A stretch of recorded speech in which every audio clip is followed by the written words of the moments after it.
Hey guys, how you doing? Good evening, good afternoon, good morning to all you guys around the world.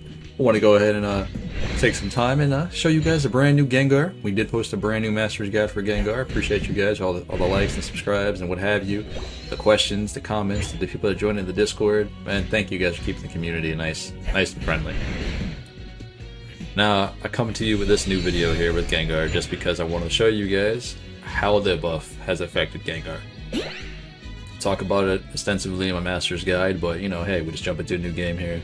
I want to show you that even as a newer player now, you can just pick up Gengar, you can play him. Don't get me wrong, he does take a lot of skill. I hate to be like that, but I think his abilities take some time to get used to. But what I mean is, by a newer player, you can play Gengar now, and as soon as you hit level 5, you can feel like you're not just a piece of paper, you're not just going to get, like, you know, deleted. Now, it all depends on your playstyle, your mindset, on, you know, what you like to do when you try to go into a team fight, what have you. I get that, right? But at the same time, at least you know now, at level 5, you have some built-in sustain when you deal damage to your special attacks.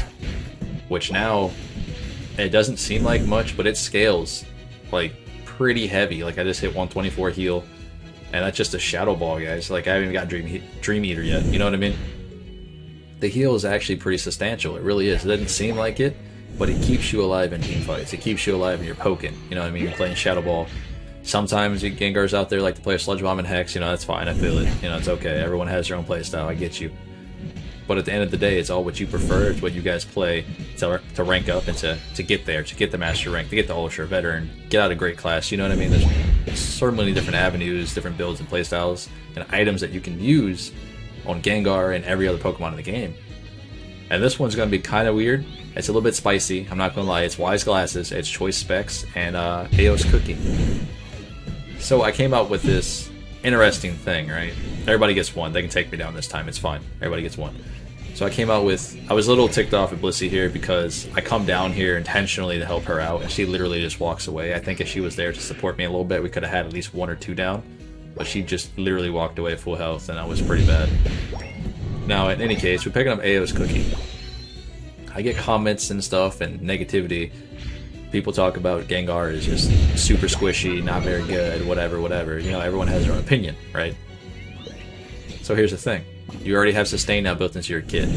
Aos Cookie just gives you more HP, right? Every time you score a goal, no problem. You score goals quite frequently in the game, guys. Like, it's not just Zapdos. You score quite frequently. And this time around, every time you score a goal, you get 200 HP, depending on how leveled up your Aos Cookie is, right? Let's be fair.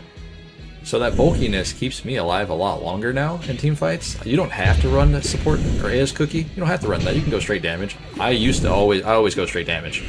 We're just playtesting around right now with some of the items here with his new sustainability. You know what I mean? Like, if I can make myself a little bit more bulky and stick around longer in team fights, I'm gonna do it. And my Bixby over here going off again, my stupid tablet. I don't know why it does this every time I try to do a recording. Excuse me, sorry about that, guys. But, in any case, the Shadow Ball, the Dream Eater, I'm full HP, boys. You saw that? Full health. 1 Shadow Ball Dream Eater combo, I was full health. It's just that easy now with his sustainability now. It's pretty nuts. I could dive in, but I was worried about the Rolls just blowing me up instantly, because she does do that. You know, Rolls does hurt. And I know everyone sits here and talks bad about Rolls, says she's no good. I think the people that, you know, talk bad about Rolls right now literally just don't know how to play her. Look at my sustain. Look at that. That was 1 Shadow Ball into all those bees. Think about it. Watch my HP. Fool. Like, what do you to do sometimes? It kind of reminds me, like, you play League of Legends. I'm sure everyone's played League of Legends. You go full lifesteal, you attack a minion, right? All that chunk of HP you get back from attacking that minion. Essentially, kind of it's like to play Gengar now. His abilities have lifesteal, and it's pretty dang cool. Now, at the end of the day, like, there are a lot of mistakes that people will make playing Gengar. When you're leveling up, you're trying to play it. You know, it all depends on your build preferences, your build choice, how you land your skill shots and everything, and going in and knowing how much damage you can deal in every situation. There's a lot of things you got to consider when you play Gengar. There's a lot of things, whether or not should you be greedy, should you be down here getting experience instead of helping out on a team objective? Never. 9 out of 10, never do that. Like, if your team is on that objective and you could have gotten that objective by being there, chances are you should go to that objective. You know what I mean? Like, As long as you guys are sitting here doing your rotations, helping out your party, i.e. this Pikachu's level 10, right? I see he's a little bit under level, right? But at the end of the day, as long as he's rotating with us, he will get his experience as long as we continue to win these objectives. It's all about a mindset when you're playing Garchomp, you're playing Gengar, you're playing all these sort of Pokemon that have these weaknesses that everybody likes to point out. You know what I mean? As long as you adapt your playstyle, adapt your item build, your choices, get better at the game, you will get better at the Pokemon, regardless of what the naysayers say about it. You know what I mean? Just like at the end of the day, like I had this subscriber who was talking to me about Gardevoir, had people in Discord talking to me about Gardevoir, that she's hard to play in a sense where when they get behind they feel powerless, right? You know, we share our different views and what have you, and sometimes they end up liking other people who try to help them out, or they look at videos and what have you. It's one of those things where if you quit something just because somebody says, hey, it's bad, guess what? You're not going to get better with it, right? That's just the mindset you got to have sometimes. And Gengar is no exception. People say he's a piece of paper. Change your item build. Get better with landing skill shots. Rotate for your objectives. You can carry games. You can rank up.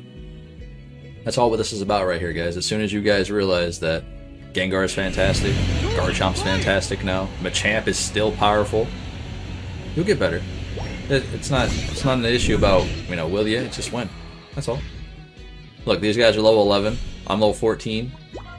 Only thing I've been doing is trying to group up with my squad, rotate for my objectives, and be there. That's it. Regardless if I maybe get killed inside the situation, as long as my team can get something out of it. What's wrong with that? Sadly enough, this is a really good play here. Not by the enemy Gengar, but by this Mr. Mime. And I don't necessarily think he even meant to hit me. I think he meant to hit, what was it, Blissey or Greninja there? And I happened to be closer, and he smashed me into the wall. That was just very, very unlucky there. But hats off to that Mr. Mime player. That was pretty good. I think if he didn't hit me, the enemy Gengar was going to die, and I would have popped off, because I would have got a giant chunk of HP back from killing him with 3 meter. But it is what it is. Walls are not my best friend, apparently. Oh, in case you guys didn't know, that nerfed the Blastoise. Yeah. I know y'all saw that engage earlier where Blastoise activated Unite move, now it's still alive. Let that be pre-patch, I've been dead instantly, just killed. Think about that. I'm playing Gengar, guys. You see what I'm saying? I'm playing Gengar now.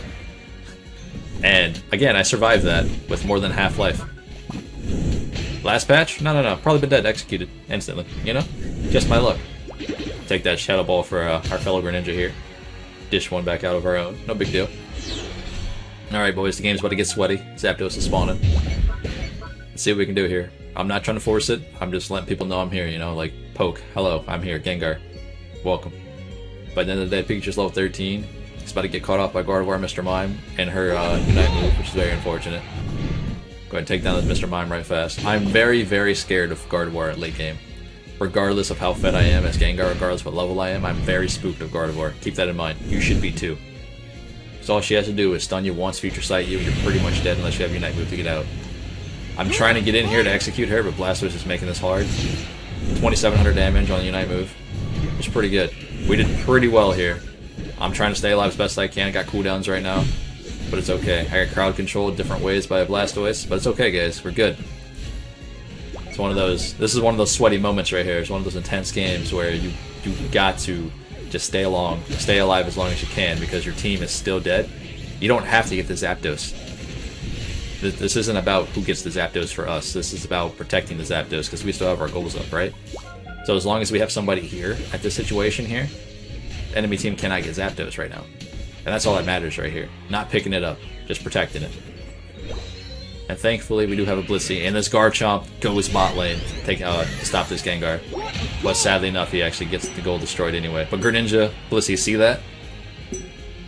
So this team right here was pretty good when it comes to awareness.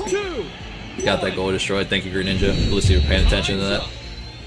You guys sealed the game at the very end of that last goal. Because it was pretty clutch. Like, that was a really clutch game. But hey, man. Hopefully you guys do enjoy. Stay positive. Stay safe out there. Trick-or-treating's coming up. Hey, smash that like button, guys. Appreciate y'all for tuning in. This has been Pawse Plays. Come stop by the Discord. Appreciate it. Give me your thoughts, your opinions on the new Pokemon we just got. Greet it. I think he's fantastic. You will see more content from him in a minute. I think the Pokemon's absolutely fantastic. The new buff, the Gengar, is really going to help you climb. Hey man, jump by the Discord. See you guys later. I'm out.